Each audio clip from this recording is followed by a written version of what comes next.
Ce n'est pas fini. Apparemment, nous n'avons pas encore compris ce qui s'est passé aujourd'hui. Bon, je vais vous demander de faire quelque chose de très spécial. Nous allons, chez nous on dit Tachakia Moumoukou, des cours, c'est-à-dire nous allons vivre avec nous. Pour la gloire du Saint-Esprit, est-ce qu'on peut faire ça? Gloire à Jésus! Et le nom du Seigneur Jésus-Christ soit glorifié! Que le nom de Jésus soit glorifié! Que le nom de Jésus soit glorifié! Que le nom de Jésus soit glorifié! Merci, nous pouvons nous rasseoir. Que Dieu vous bénisse. Recevez les salutations et soyez bénis au nom de Jésus-Christ. Notre temps est suffisamment avancé. Permettez-moi de... Je suis chantre, comprenez-moi. Je vais faire cette petite mélodie pour la gloire de Dieu. Si vous pouvez m'aider, sol.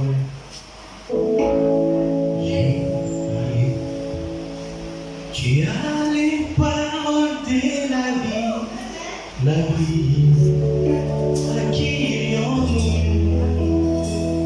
Tu as les paroles qui transforment mon cœur à qui nous. Tu as les paroles qui guérissent mon âme à qui nous.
Ce matin, je vais vous présenter une personne que vous connaissez. Celui qui nous a réunis en ce lieu. Tout à l'heure, on nous a dit que Jésus-Christ était autour de ces thèmes. Nous allons ensemble partager la parole de Dieu. Je m'en vais lire un texte, un morceau seulement dans Job chapitre 36, le verset 22. Job 36, le verset 22. J'ai dit un morceau seulement. Job chapitre 36, verset 22. Je m'en vais lire pour tous au nom de Jésus. Dieu est grand par sa puissance. Qui saurait enseigner comme lui? Est-ce qu'on est ensemble? J'aimerais te sentir de temps en temps dans l'avance. Ne me laissez pas seul, s'il vous plaît. Soyez avec moi. Alléluia. Je sens tellement la présence de Dieu. Le Seigneur est tellement au milieu de nous en train d'agir. Alléluia. Je disais que l'objectif de ces messages, c'est que nous puissions tous nous décider aujourd'hui à nous améliorer par rapport à notre relation avec le Seigneur.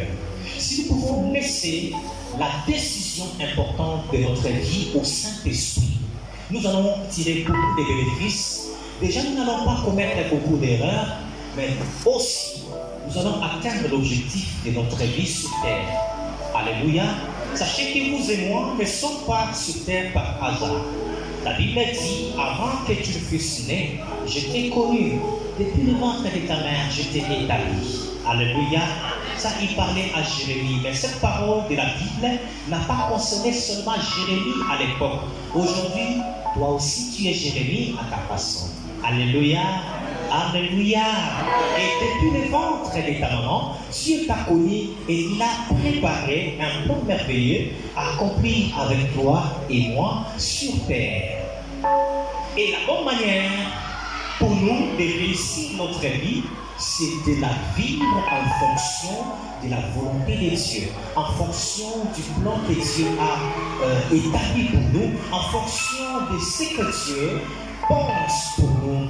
C'est ainsi que nous allons avoir la récompense qui nous attend de ceux qui ont gagné, de ceux qui ont réussi leur vie, de ceux qui ont marché à la gloire du Père, qui ont glorifié Dieu dans ces mondes. Amen. Alléluia. Alléluia. Et dans l'Ancienne Alliance, nous avons une situation particulière, c'est que Dieu ne s'adressait pas à tout le monde. Dieu pouvait se choisir une catégorie particulière de personnes à qui il pouvait se rendre, à qui il pouvait s'adresser, avec qui il pouvait entretenir des relations particulières. Et ces personnes-là étaient déléguées pour aller rendre compte au peuple, pour aller enseigner au peuple, pour aller instruire le peuple. Et ces personnes étaient caractérisées par la haute sagesse et par un haut niveau spirituel. Alléluia. Ils ont marché avec Dieu, ils ont accompli des grands prodiges, des grands miracles, ils ont marqué leur temps. Ici, je voudrais mentionner simplement la particularité des personnes qui sont conduites par le Saint-Esprit, des personnes qui sont en communion avec le Saint-Esprit. Il y a beaucoup d'exemples dans la Bible, je vais citer ici Daniel. En son temps, Daniel, que nous connaissons dans la Bible, le prophète Daniel était en mesure, par la sagesse du Saint-Esprit, à rappeler même le songe, un songe que le roi a oublié. Vous êtes avec moi, Église? Alléluia. Un songe que le roi Nabuchodonosor a oublié. Et il s'est réveillé, il ne savait plus. C'était tellement pertinent ce songe. Et il a voulu faire tuer tous les sages de Babylone. Et il fallait que Daniel intervient pour que cette sentence soit levée. Et nous avons vu comment le Saint-Esprit a marqué la différence avec Daniel, qui a non seulement rappelé le songe au roi, mais il l'a aussi expliqué. Amen. Et tout le monde était averti. C'est pour dire que le Saint-Esprit peut nous amener dans des dimensions telles que nous serons marqués par la différence et nous n'allons pas nous étonner de quelque chose qui puisse arriver. Vous savez, aujourd'hui, il y a la tension dans les pays, il y a la tension dans les mondes, il y a la tension partout.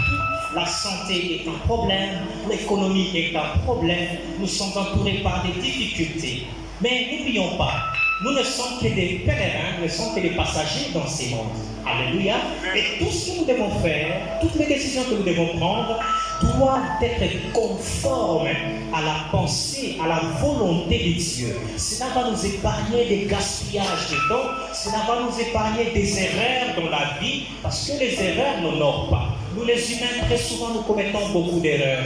C'est lorsque nous choisissons de réfléchir seuls, nous choisissons de marcher seuls, nous choisissons de nous décider seuls, alors nous commettons beaucoup d'erreurs. Et pourtant, il y a un des pères dans la foi m'a dit, attention les erreurs n'honorent pas. Nous disons très souvent que l'erreur est humaine. Oui, nous commettons des erreurs, nous encaissons des erreurs, nous commettons des erreurs. Ce n'est pas mauvais, c'est lié à la nature humaine. Mais retenons une chose ce matin, c'est que les erreurs n'honorent pas. Faites avec moi, Église. Alléluia. Et si nous voulons marcher dans la vérité, nous avons quelqu'un de très merveilleux, c'est le Saint-Esprit. Amen. Et aujourd'hui, par la grâce de Dieu, par la mort de Christ à la croix, il ne s'agit plus seulement d'une catégorie limitée de personnes à qui Dieu peut s'adresser. Aujourd'hui, Dieu a ouvert la porte, il a déchiré le voile, il a donné accès à tout le monde. La barrière qu'il y avait entre Dieu et nous a déjà été brisée. Vous êtes avec moi? Aujourd'hui, dans ta chambre, tu peux invoquer le nom du Seigneur. À l'église, tu peux invoquer le nom du Seigneur. Tu peux entretenir des profondes relations avec Dieu dans ton cœur et il va te répondre. Amen. Voilà, dans cette dimension, le Saint-Esprit, mon professeur. J'aimerais que nous puissions cadrer un peu ces termes que nous utilisons. Il est vrai que tout le monde connaît qui est un professeur. Nous pouvons d'une manière générale définir le professeur comme une personne qui enseigne. On peut l'appeler aussi un enseignant. Alléluia. Un professeur, c'est un enseignant. Il enseigne une matière ou une discipline quelconque. Alléluia. Par exemple, nous avons les professeurs de mathématiques, les professeurs de philo, les professeurs d'anglais, et chacun a connu des professeurs. Et même à la maison, nous avons nos parents comme des professeurs. Alléluia. On ne peut pas réussir même à l'école si à la maison, nous n'avons pas bénéficié de l'enseignement de nos parents. Alléluia. Alléluia. Alléluia. Je rends hommage à tous nos parents. Ils sont très importants pour nous. Si nous sommes aujourd'hui dans la société, nous sommes contribuables utiles dans la société, c'est à cause de nos parents. Alléluia. Est-ce que tu es d'accord avec moi? Nous pouvons rendre grâce à Dieu par les acclamations.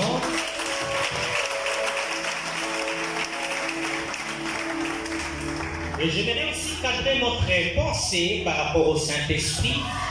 C'est le Saint-Esprit, nous connaissons le Saint-Esprit. Nous savons que c'est la troisième personne de la Trinité divine que nous connaissons depuis la Pentecôte. Il est vrai que le Saint-Esprit a été là depuis le commencement.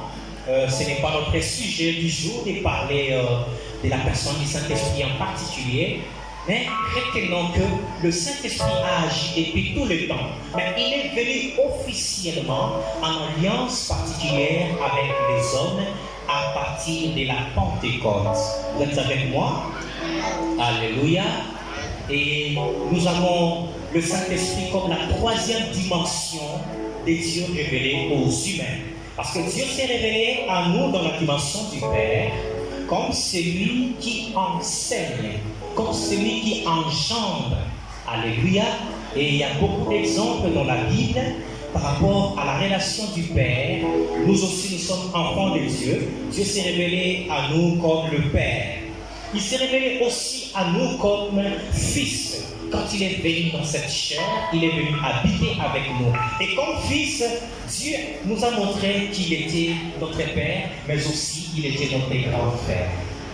Alléluia. Et être grand frère pour Dieu, c'est pour dire qu'il pouvait bien nous comprendre. Donc, parfois, quand tu es à bout de situation, quand tu es à bout de ta patience, quand tu es à bout de ta réflexion, j'aimerais que tu partages cette pensée avec moi. Dieu te comprend parfaitement. Amen. Si tu ressens une douleur, si tu ressens un manque, sache que Dieu te comprend parfaitement. Et comme le Fils, non seulement il nous comprend, mais aussi il est notre guérison. Alléluia. Parce qu'il a pris cette chair dans la dimension du Fils, il s'est révélé à nous comme le chemin du salut et comme la guérison. Ce n'est pas notre sujet du jour. Et dans la troisième dimension, comme nous l'avons dit, la dimension du Saint-Esprit, Dieu s'est révélé à nous comme le consolateur. Entre le Père et nous, il y avait un écart. Dieu était rigoureux et il fallait observer des rigueurs pour approcher Dieu. Et il y avait même des sanctions pour des personnes qui ne se conformaient pas à la limite que Dieu traçait par rapport à cette approche. Tout à l'heure, le pasteur nous a parlé des Uza qui s'est approché de l'arche de l'Alliance en présence de David parce qu'il n'était pas qualifié pour toucher l'Alliance, l'arche de l'Alliance de Dieu. Alors, que s'est-il passé? Dieu l'a frappé et il a été tué sur place. Amen. Dieu dans la dimension du Père, il est très sévère. Il faut respecter les normes, il faut respecter les consignes. Quand ce n'est pas à toi de faire telle chose, il ne te tolère pas de les faire. Amen. Et Dieu dans la dimension du Fils, il est Emmanuel, Dieu parmi nous. Et ce qui est particulier dans la dimension du Saint-Esprit, c'est que Dieu n'est pas avec nous seulement, mais il est en nous. Alléluia. C'est ça la particularité du Saint-Esprit. Et ça, c'est une dimension amicale. Alléluia. Une dimension amicale. Et Dieu s'est montré à nous comme un ami. Il peut nous tolérer, il peut nous pardonner, il peut nous comprendre profondément dans nos douleurs. Alléluia. Je vais confesser un péché que j'ai commis tout à l'heure. J'ai pris votre indulgence, vous allez me pardonner. J'ai commis un grand péché. J'ai commencé à parler, je n'ai pas prêté attention à la règle. Alléluia. Je demande pardon devant vous tous. Je ne devais pas commencer à parler sans remercier la marque de confiance de nos pasteurs. Merci beaucoup d'avoir permis à ce que nous puissions partager la parole de Dieu. Et merci à vous aussi. Merci au conseil pastoral. Veuillez me pardonner, j'ai commis un grand péché. Alléluia, vous me pardonnez? Merci beaucoup de me pardonner. Comprenez mon émotion. Alléluia. Nous sommes en train de courir derrière le temps. Nombreux sont ceux qui pensent que le Saint-Esprit c'est une puissance. Ce qui n'est pas vrai. Alléluia. Certains pensent que le Saint-Esprit c'est la force agissante de Dieu. Non. Le Saint-Esprit c'est la personne incarnée en nous. C'est Dieu, c'est la troisième personne révélée aux humains. Amen. Il n'est pas une puissance. Mais plutôt, quand il se manifeste, il manifeste sa puissance et il accomplit des merveilles parmi les hommes. Et de telle sorte que nous sommes tentés, quand le Saint-Esprit se manifeste, nous sommes tentés par ce qu'il fait et nous nous intéressons tout de suite à la puissance du Saint-Esprit. Et du coup, nous l'oublions. Alléluia. Nous nous intéressons à la puissance du Saint-Esprit, nous nous intéressons aux dons du Saint-Esprit, nous nous intéressons à la manifestation du Saint-Esprit et nous l'oublions parfois. C'est ce qui fait ces interprétations. Les autres pensent que le Saint-Esprit c'est une puissance. Non, il n'est pas une puissance. Il est Dieu, il est la présence de Dieu. Amen. Il est la présence de Dieu. Nous pouvons parler avec lui, nous pouvons l'entendre, nous pouvons lui parler. Et aujourd'hui d'ailleurs, si nous prions avec l'œuvre du Saint-Esprit. Il nous dit que quand nous lui prêtons oreille, quand nous lui donnons le cœur, quand nous lui donnons le commande, il nous dicte les paroles qu'il faut afin que nous puissions bien parler, bien prier devant le Seigneur. Le Saint-Esprit, c'est vraiment un ami. Alléluia, c'est vraiment un ami. Et je voudrais que nous puissions comprendre la promesse du Saint-Esprit comme étant un morceau, un partage qui concerne tout le monde. Dans Joël, chapitre 2, verset 28 à 29, Joël, chapitre 2, verset 28 à 29, le Seigneur est en train de donner des grandes promesses. Parmi ces promesses, il dit, pendant les derniers jours, c'est-à-dire le moment que nous sommes en train de vivre, le moment que nous sommes en train d'expérimenter aujourd'hui, les derniers jours, la troisième heure. Alléluia. Après avoir donné beaucoup de promesses, apparemment vous m'avez abandonné. Vous êtes là? Alléluia. Dieu dit, le chapitre 2, verset 28, Joël, chapitre 2, verset 28, Dieu dit ceci. Après toutes ces promesses, je répandrai mon esprit sur toute chair. Vos fils et vos filles prophétiseront. Vos vieillards auront des songes. Et vos jeunes gens auront des visions. Alléluia. Même sur les servantes et sur les serviteurs de Dieu, dans ces jours-là, je répandrai mon esprit. La promesse du Saint-Esprit concerne tout le monde. Alléluia. Est-ce qu'il y a des jeunes, ce matin ici? La présence du Saint-Esprit vous concerne aussi. Est-ce qu'il y a des mamans? Il y a des mamans? Alléluia. Des mamans, alléluia. La promesse du Saint-Esprit vous concerne aussi. Et les papas sont là aussi. Les papas sont là. La promesse du Saint-Esprit nous concerne. Alléluia. Comprenons que c'est une complicité. Alléluia. La Bible nous dit ici que les vieillards auront des songes. Vos jeunes gens, Je répandrai de mon esprit, vos fils et vos filles, ils prophétiseront. Et vos vieillards auront des songes. Alléluia. Il y a une complémentarité telle que chacun joue un rôle très important dans la présence de Dieu.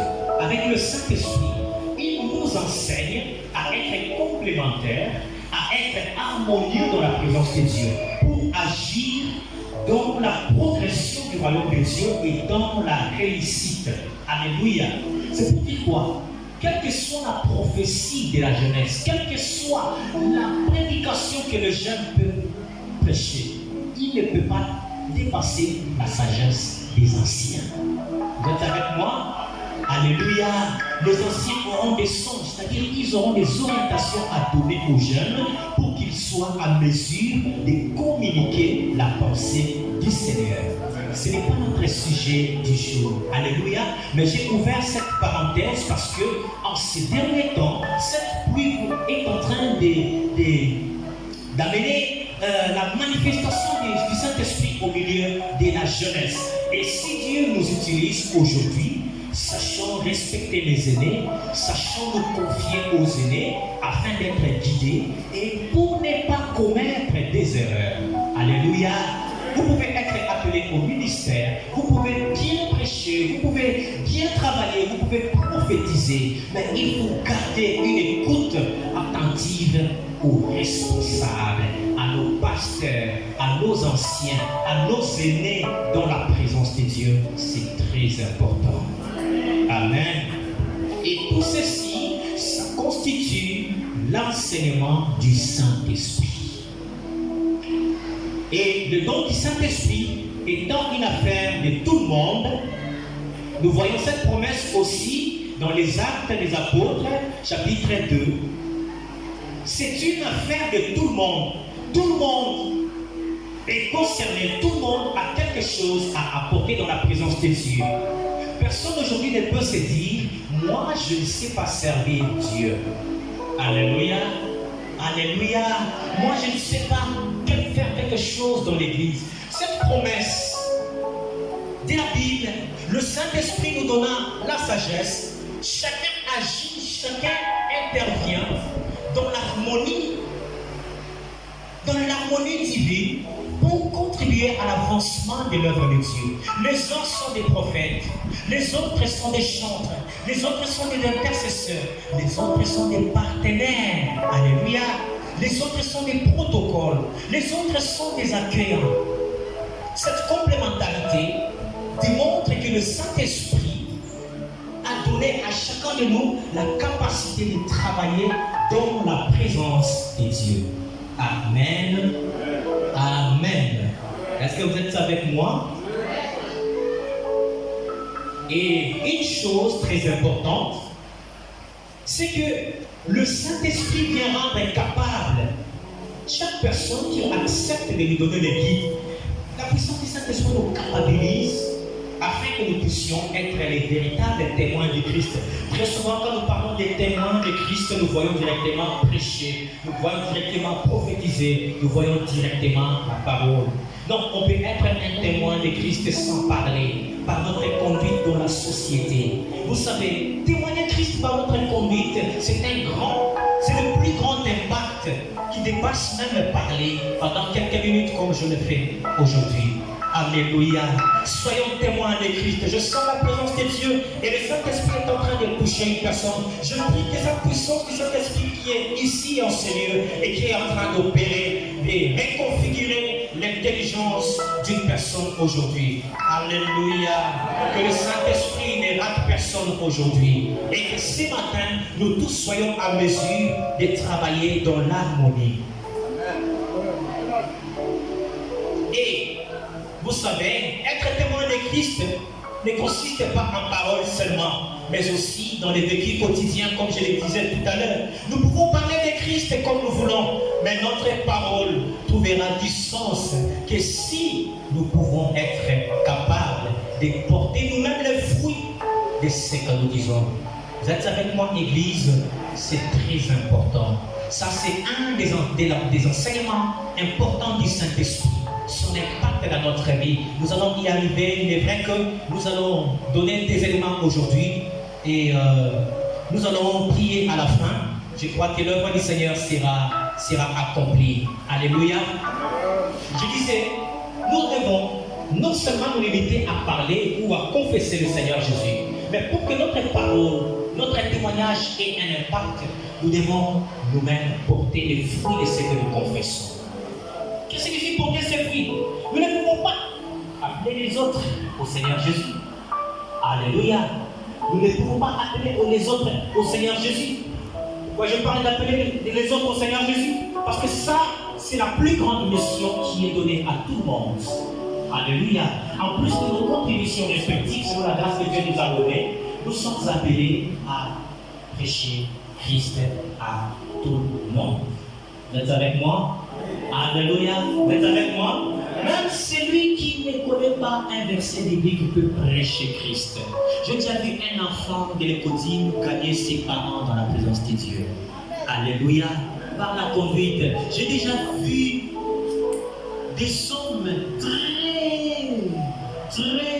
très colériques être transformés par la douceur de leurs épouses. Alléluia. J'ai déjà vu toute une famille s'est décidée de venir à Jésus à cause d'une seule personne qu'on persécutait.